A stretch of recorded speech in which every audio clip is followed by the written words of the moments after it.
మీరు ఒక కుక్కని, చిలుకని, గేదెని, సింహాన్ని చూశారు. వాటికింకా బాగా తిండి దొరికితే ఇంకా ఎక్కువ వేడి లేక వర్షం లేదు కాబట్టి అవి ఎక్కడో ఒక చోట కూల్గా కూర్చుంటాయి. మనకి కొన్ని చోట్ల కనిపిస్తాయి. 4-5 సింహాలు కలిసి గుంపుగా కూర్చుని ఉంటాయి. అప్పుడు పక్కనే ఒక పశువుల గుంపు వాళ్ళ ముందుగా వెళ్తోంది.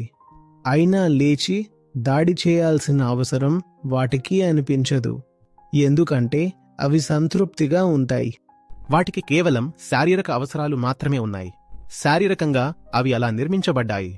అయితే మానవులలో శారీరక అవసరాలతో పాటు ఒక లోతైన మానసిక అవసరం కూడా ఉంది. కాబట్టి మానవులు మూలతః భిన్నమైన వారని మనం చెబుతున్నాము. మనం అసంతృప్తితో పుట్టాము. మనం మాత్రం ఏదో ఒక చోటికి చేరుకోవాలి. ఏ జంతువు కూడా ఎక్కడికి చేరుకోవాల్సిన అవసరం లేదు. వాస్తవానికి ఏ జంతువు కూడా ఎక్కడికి చేరుకోదు.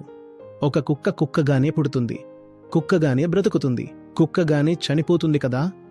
మీరు ఎప్పుడైనా జ్ఞానోదయం పొందిన కుక్కలను చూశారా? మానవులు ఇతర జాతుల నుండి మౌలికంగా భిన్నంగా ఉంటారు. ఎందుకంటే వారికి సంతృప్తి కోసం ఒక తీవ్రమైన అవసరం ఉంటుంది.